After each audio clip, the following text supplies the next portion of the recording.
Hey there friends, Nips again. Out here in the garage tonight. Been doing a little bit of tinkering around and I wanted to show you a cool gun that was actually sent over to me to be repaired. This one, I having a tough time identifying when it was actually made. I know that my Blue Streak that I have actually has a date code stamped right here underneath the pellet port. This one does not have that, but it does have a serial number, 229,000 and some. So if you guys know how to identify that as far as the date range on this guy, I would really appreciate it. But this is a really cool, and I don't know what happened to the coloring on this guy, but you can tell that this thing is made all out of, I guess, I don't know if that's copper or brass.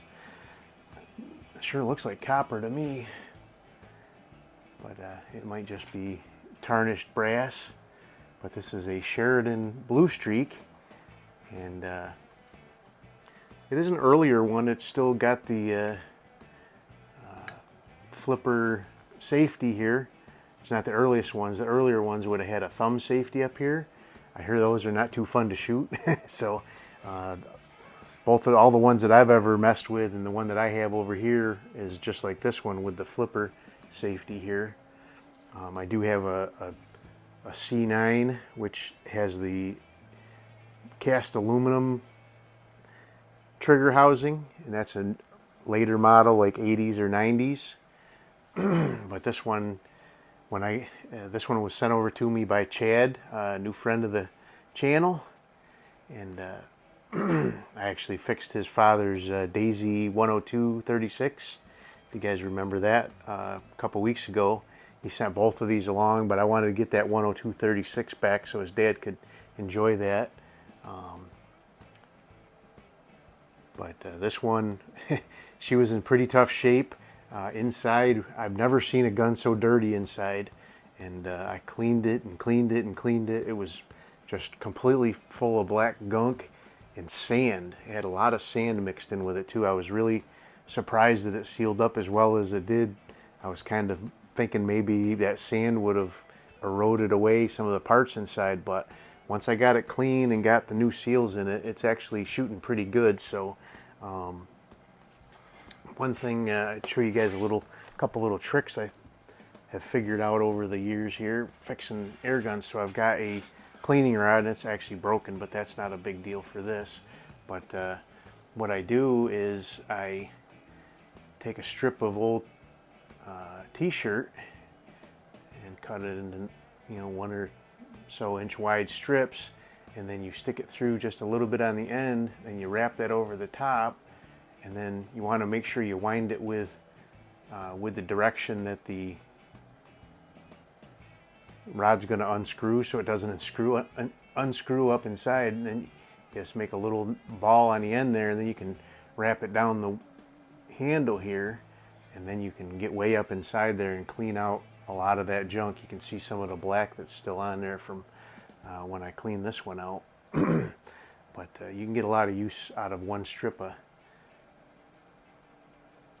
t-shirt, and that's one thing that I did. And I actually, where's it at here? So another thing that I recently, I've got this barrel, and I won't say from what kind of gun, but this is a barrel from an air gun, and it's actually a nice size that you can put a piece of t-shirt around the end of that too and push it up inside. So that works really well for cleaning up the inside of a lot of guns as well. So I got the seal kit for that from Henry Ford. He does a great job of making up all these seal kits that work really well in these old guns. Just about every one of these Crossmans up here were sealed with one of his kits. I think the only one that I didn't seal up was this first edition Crossman 760. That one appears to be all original. I'm not sure if it is or not, but it appears to be all original and never taken apart, and it still shoots really good. So But we're going to do a couple shots with it. I'm not going to keep you guys too long, but I really wanted to let you see this cool old gun. I may do a head-to-head challenge with it before I send it back to Chad with either my C9 or my Blue Streak. We'll see how that goes. I'm actually watching a Silver Streak right now. Maybe I'll get that. Let me turn my camera on downrange. I forgot to do that.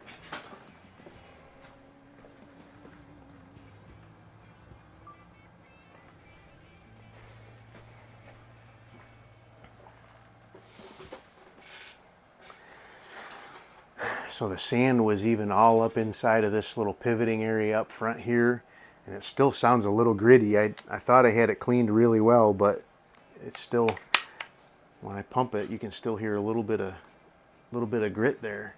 It's definitely coming from up there. So, but I cleaned it and cleaned it and cleaned it some more. But she's making some pressure now for sure. That's just 3 pumps. Don't need anything more than that out here in the garage for sure.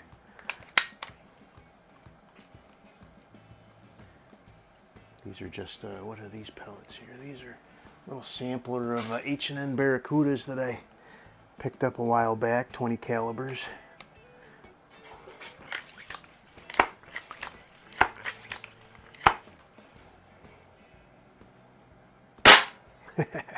Plenty of power.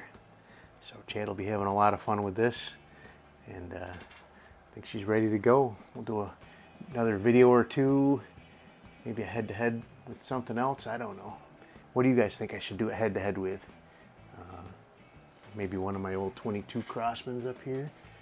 101, 102, 120, 110, 140. Actually, I don't have a 140. I've got a 1400. I have a 147. That's the 77 version. I fixed a couple 140s for friends over the years, but I don't have a 140 of my own. So, but there you go. Let's do one more shot, and then we'll get out of here. Really pretty cool. I appreciate Chad sending this over. Let me take a look at it for him.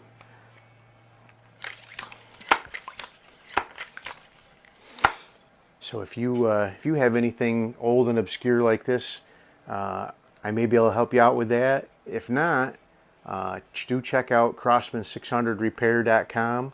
Henry fixes all kinds of stuff like this, or he can get you the tools and seals and stuff you need to be able to fix something like this.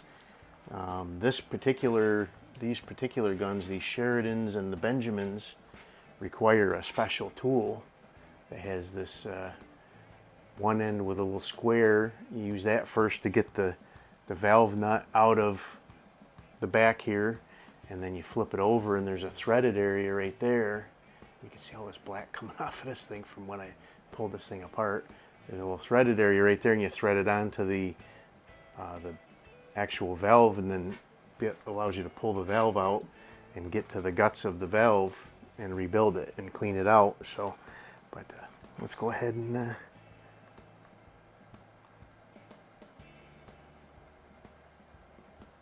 did I not cock it? I did cock it. Did I not? Oh, I didn't pump it. Oh, I did pump it too. Oh, the safety was on. I must have pushed it while I was talking about it. But anyway, there you go. That is the Sheridan Blue Streak, even though it's not that much blue left there. And but it's in really nice shape. That's a really pretty cool condition gun. I really like it. I didn't like cleaning it. But anyway, hope you guys liked the video. Till next time, have a great day.